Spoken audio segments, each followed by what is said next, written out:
मेरे शरीर की रचयिता है माँ, मेरे शरीर की रचयिता है माँ, मेरे जीवन की नींव है माँ, मेरे ज्ञान की गुरु है माँ, मेरे भटके रास्ते की आंखें हैं माँ, मेरे सपनों का आशीर्वाद है माँ, मेरे कलम की स्याही है माँ, मेरी मुस्कुराहट की महिमा है माँ।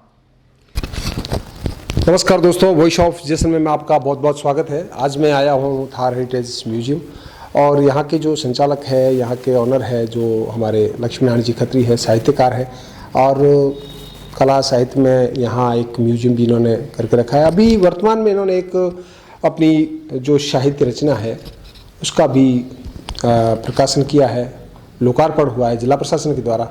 आज हम उसी पे चर्चा करेंगे। उसमें कई कविताएं हैं। कविताओं में आम जन की बातें हैं। आम जन का हम ये कह सकते हैं गरीब, अमीर, घर का परिवार और शोषण, क्रांति, सीमाएं, अनेकों विषयों के साथ है। तो फिर हम आज बात करेंगे लक्ष्मीनारायण जी से। आज हम यहीं पर हैं। तो लक्ष्मीनारायण जी, आपका बहुत बहुत स्वागत है। धन्यवाद हर्ष जी, आप बड़ा अच्छा लगा कि आप पधारे यहाँ। बिल्कुल। देखो लक्ष्मीनारायण जी के आपने जैसलमेर के लिए बहुत ही अच्छा काम किया है और कर भी रहे हो, तो हमारा भी एक दायित्व बनता है कि हम जो चीज़ आम जन तक पहुँचे, उनको अच्छी लगे, उनकी बात को उनके तक पहुँचाने का जो आपका प्रयास है उसमें हम कुछ सहयोग कर सकते हैं। तो हम इसी भाव को लेकर के आप तक आए हैं। आपकी जो पुस्तक है इसका नाम क्या है? मेरी जो अभी काव्य कृति प्रकाशित हुई है इसका नाम है सुगंध। इसका नाम है सुगंध। सुगंध का हम कह सकते हैं, खुशबू कह सकते हैं, महक कह सकते हैं और अनेकों नाम है इसके, पर्यायवाची नाम है। और इसमें एक तरह की सकारात्मक साहित्य के लोग हैं, उनको भी एक बार सोचना पड़ जाता है। तो मैंने ऐसे ही बीच में पूछ लिया था। तो इस जो आपकी सुगंध है, जो आपकी महक है, यह आपके विचार में इस तरह का कैसे आया और आप इस साहित्य की तरफ कैसे मुड़े? कब से आपने यह प्रारंभ किया, हमें इसके बारे में बताएं। साहित्य के क्षेत्र में, लेखन के क्षेत्र में मेरी रुचि किशोर अवस्था से रही है। यह मैं मानता हूँ कि ईश्वर की देन है और मैंने उसको थोड़ा बहुत विकसित किया है। ये गॉड गिफ्ट है मेरे में कि मैं जब ठेला चलाता था जैसलमेर शहर में, उस समय भी मैं लिखता था और जो लिखता था वो मेरा प्रकाशित होता था। बिल्कुल, बहुत बढ़िया बात है। उस समय में प्रकाशित होना, मित्रों, पत्र पत्रिका में बड़ा लोगों को बहुत बड़ा एक मतलब यूँ लगता था कि मेरी एक रचना या मेरी कुछ लेखनी है जो वहाँ तक पहुँची है, क्योंकि उस समय बड़ा बहुत टिपिकल था मामला। लेकिन आपकी जब मैंने यह सुगंध पढ़ी तो उसमें एक ऊपर मैंने छोटा सा आपका एक वाक्य पढ़ा था। आपने एक विद्युत विभाग के अधिकारी से कहा इन्हें कि उससे एक आपकी सुविधाओं के बारे में इन्होंने कहा, तो उन्होंने जब आपके कार्य के बारे में पूछा और आपने कहा मैं कवि हूँ, तो उसमें आपको उस समय क्या लगा? उसके बाद आपने क्या और अधिक परिवर्तन लाया और आज भी उस बात को आपको किस तरह से लेते हैं? मेरे को उनके शब्द जो हैं, एक बार से इंजीनियर के जो अभियंता थे, मैं उनको बार बार फ़ोन कर रहा था कि शिकायत कर रहा था, तो मुझे उन्होंने पूछा कि आप क्या करते हैं? तो मैंने बड़े उत्साह और उमंग से कहा कि मैं कवि हूँ। तो उन्होंने जवाब दिया, उलाहना करते हुए कहा कि आपसे तो निकम्मा कोई व्यक्ति हो ही नहीं सकता क्या? तो उनके कहने से मुझे कोई कुप्रभाव मेरे पे नहीं पड़ा। मैंने ये सोचा कि इस आदमी ने ऐसा क्यों कहा, क्या क्योंकि कविता जो है यह धन कमाने का माध्यम नहीं है, यह रोजगार नहीं है, यह व्यवसाय नहीं है। यह तो जो काम है यह साधु संतों का है, महात्माओं का है, विद्वानों का है, समर्पित समाज के प्रति लोगों का है। ये क्या हर्ष जी? बिल्कुल, आपने बहुत अच्छी बात कही। मित्रों, वो भी एक समय हुआ करता था तब जो भी हमारी जनचर्चाएं हुई थी वो लेखनी में कम और मौखिक ज़्यादा हुआ करती थी। उस समय हमारे साधु संत, हमारे जो धर्म प्रचारक या गायकार जो होते थे, वह कहानियों को, जैसे हम एक बात करें तो हमारे मंगनियार समुदाय है, वह एक कहानी को कई जगहों पर पहुंचाते थे। एक अपने स्वर के माध्यम से। आज का समय आ गया है, हम लेखनी का बहुत अच्छा कह सकते हैं हमारे पास साधन है। तो आपने जो सुगंध लिखी है जी, यह कौन से विषयों को यह सुगंध स्पर्श करते हुए चलती है? मेरी इस काव्य कृति में सुगंध में मेरी प्रेम कविताएं हैं। मुझे मेरी ज़िंदगी में बहुत बार प्रेम हुआ, तो वो प्रेम जो है मैंने शब्दों के अंदर ढाला और वो शब्द इस कविता संग्रह में आज प्रकाशित हुए हैं। क्या बिल्कुल, मैं एक बात आपको इसके बीच में आपसे पूछना चाहूँगा। जैसे आपका ये लोकार्पण हुआ है सुगंध का, तो इसमें आप सबसे अधिक धन्यवाद के पात्र किसे कहेंगे? क्योंकि देखो कई बार ऐसा होता है कि हम जब कोई भी साहित्य या कोई भी ऐसा कार्य करते हैं तो उसमें बगैर कहते हैं ना कि सीढ़ी के सहयोग के कार्य नहीं होता है। तो इसमें आप किसकी सहयोग की बात करेंगे, या आपको मार्गदर्शक, या जैसे लोकार्पण आपने किया है तो कई बार हमें सलाह मशवरा राय लेनी पड़ती है, तो आप किसको इस बारे में बहुत बहुत धन्यवाद देंगे? देखिए, पहले तो जो आपने प्रश्न किया था कि मेरी इस काव्य कृति में क्या क्या विषय हैं, तो मेरी इस काव्य कृति में प्रेम के अलावा अन्य विविध प्रकार के विषय हैं, जिसमें कला है। कला में जैसे मैंने यहाँ की हवेलियों को देखा, मैंने यहाँ के किलों को देखा, मैंने यहाँ देखा कि कई पुराने जो भवन हैं, पुराने किले हैं, पुरानी विरासत है, वो ढह रही है। तो मेरी कविताओं में भी वो जो दर्द है वो इस कृति में झलकता है। क्या हर्ष जी? और जो मैंने यहाँ सौंदर्य देखा तो उस सौंदर्य का भी मैंने वर्णन किया है। मैंने यहाँ कुछ समस्याएं देखी, कुछ इंसान के साथ पीड़ाएं भी देखी, तो मैंने उस गरीबी का, बाल श्रम का, विधवाओं का, सती का, बकरे की बलि का, ऐसी कविताओं के माध्यम से मैंने अपनी आवाज़ समाज में उठाई है। बिल्कुल, आपने जैसा आपने कहा है, यह आपकी जो सुगंध है ये प्रत्येक विषय को छूती हुई है, उसकी एक बात कहती है, उसकी एक कहानी कहती है, उसकी सुगंध बिखेरती है, उसकी एक दर्द है, टीस है, उसको भी एक हवा के माध्यम से, एक अक्षरों के माध्यम से जन जन तक पहुंचाती है। मैंने जैसे आपसे एक पहले सवाल किया है कि आप इसमें किसका बहुत बहुत आभार मानेंगे कि आपको इस तरफ यहाँ तक पहुँचने में आपका मदद किया है, या आप जब से प्रारंभ हुए आज आपने लोकार्पण किया है, तो इस पर क्योंकि मैंने जैसे पूर्व में भी कहा है कई हमें इसके सलाह या मार्गदर्शन लेना पड़ता है, तो आप इसके बारे में क्या कहेंगे? देखिए, मुझे जो सफलता मिली है या जो मुझे ये काव्य कृति लिखने की जो प्रेरणा मिली है, इसमें सबसे ज़्यादा जो मुझे जो अट्रैक्ट किया है या जो मुझे मेरे प्रेरणा रही है वो जैसलमेर की धरती है, जैसलमेर की खुशबू है, जैसलमेर की मरु माटी है, यहाँ की संस्कृति है, यहाँ के लोकगीत हैं, लोक जीवन है, लोक भजन है, लोक देवी देवता है। क्या तो इन सभी विषयों ने मेरे को बहुत ज़्यादा प्रभावित किया है और मुझे कुछ लिखने के लिए प्रेरित किया है। तो यहाँ की जो धरती है, सबसे पहले तो मैं उसी को धन्य प्रकट करता हूँ कि मेरा जन्म इस मरुभूमि में हुआ। अगर मेरा जन्म यहाँ नहीं होता तो शायद मैं कभी नहीं होता आज। बिल्कुल, जैसा आपका इस माटी के प्रति लगाव है, इस संस्कृति के प्रति लगाव है, जो आपने बात कही है, यह बिल्कुल होता है। जिसकी कहते हैं ना, हम मातृभूमि को भी अपनी माँ कहते हैं। एक माँ जन्म देने वाली होती है, एक माँ होती है जहाँ हम पलते हैं, बड़े होते हैं। तो जैसा भी आपने बताया है कि आपकी जो इस प्रकृति के साथ में जो भी है उसमें आपने सहयोग लिया है, वह जो आपका देखा, आपने जो दर्द देखा, जो खुशी देखी, वो सभी इसमें शामिल किया है। तो आपकी अगर मैं बात कहूँ कि आपको सबसे प्रिय आपकी कविता के अंदर कौन सी कविता हो सकती है? अगर आपके पास 2 शब्द हो तो मुझे सुनाने के लिए। मेरी जो सबसे जो प्रिय कविता है इसमें वो है मेरी माँ। अच्छा, मेरी माँ, तो या माँ की महिमा। माँ की महिमा। हाँ, तो इसके मैं आपको लाइनें सुनाऊंगा।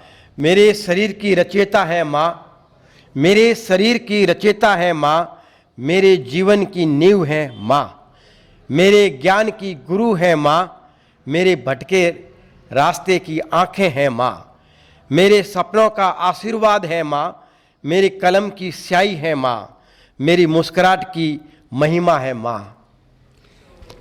मित्रों, माँ जो हमारी कहते हैं ना, उससे आगे तो कोई शब्द भी नहीं होता है। तो बहुत ही आपकी जो रचना, सुंदर रचना आपने हमें सुनाई है।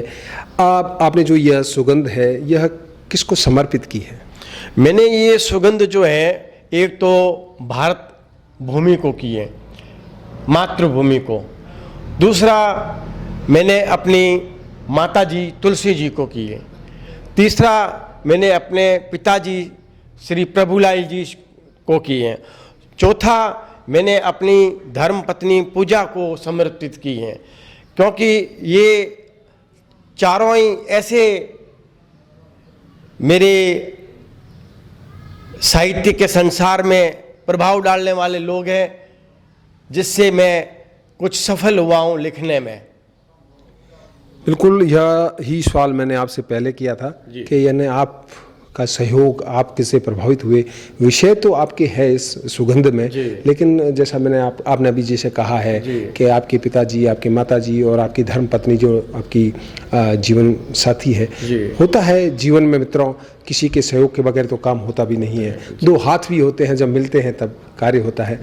तो जैसे अभी हम आज आपसे मिले हैं, मैं एक और कहना चाहता हूँ या पूछना भी चाहता हूँ मेरे इस चैनल के माध्यम से, आपकी और कौन कौन सी रचनाएं जो समय समय पर प्रकाशित हुई है, या उनके क्या कहते हैं, भाषाएं क्या रही? क्योंकि आप एक पर्यटन क्षेत्र से भी जुड़े हुए हैं, तो आपने कोई अलग अलग भाषाओं में किया, तो उसके नाम अगर हमें बता दिए जाए तो हमारे माध्यम से जो भी हमारे साहित्य प्रेमी हैं उन तक यह संदेश पहुंच जाएगा। नहीं, मेरी जो कविताएं हैं ये सारी हिंदी भाषा की हैं, और हिंदी में ही मैं अपनी रचनाएं रचता हूँ, और थोड़ी मैं अंग्रेजी जानता हूँ, राजस्थानी जानता हूँ, लेकिन मैं इस विषय में बहुत कम इस भाषा में लिखता हूँ।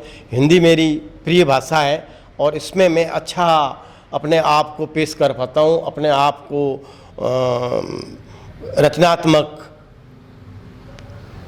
सजीव रूप से दिखा सकता हूँ। बिल्कुल, जैसे अभी आपने कहा है कि आपकी प्रिय भाषा हिंदी है, और स्वाभाविक है, हम जहाँ जो जिस भाषा का प्रयोग सबसे ज़्यादा करते हैं वही हमारी प्रिय होती है। और हमारी कहते हैं भारत की मूल भाषा भी यही है।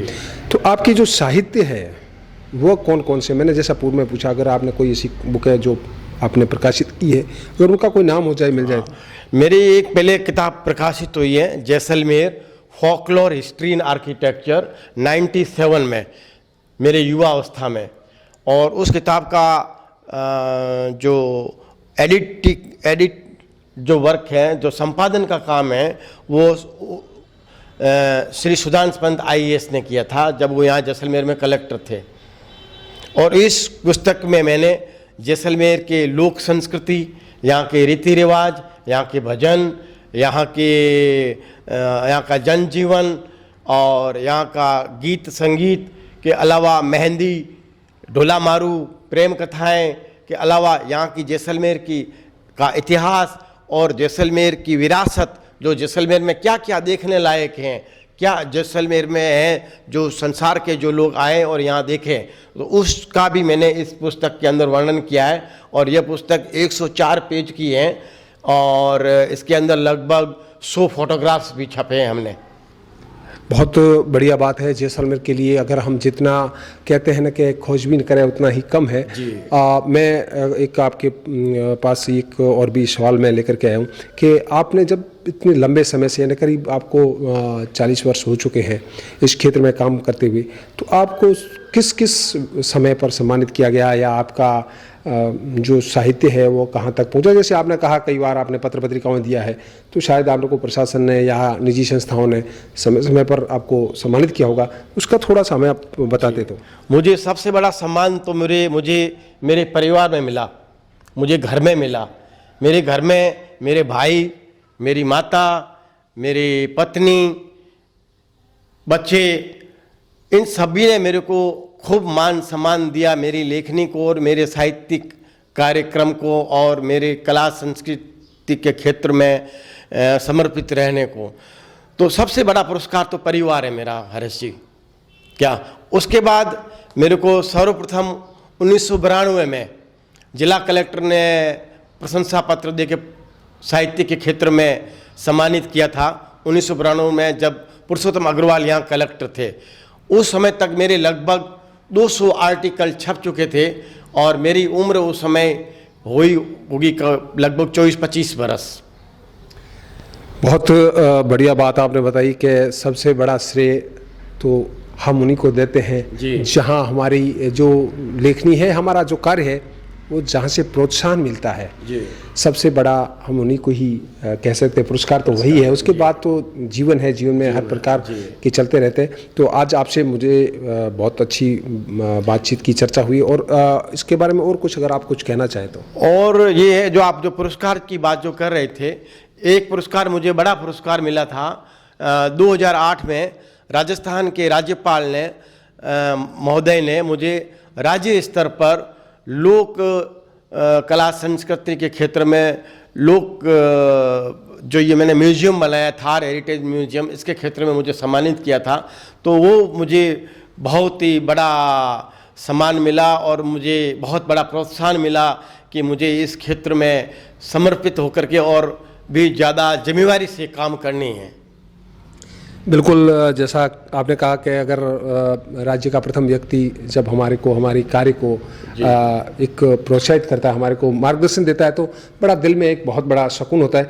मैं अगर आपकी इस सुगंध के बारे में बात करूं मित्रों, अगर आप देख रहे होंगे तो इस सुगंध पर जो आपका यह कह सकते हैं एक स्केच है मित्रों, कोई चित्र तो नहीं है, कहीं हाथ से कोई आर्ट की हुई है, तो इसके बारे में आप क्या कहेंगे?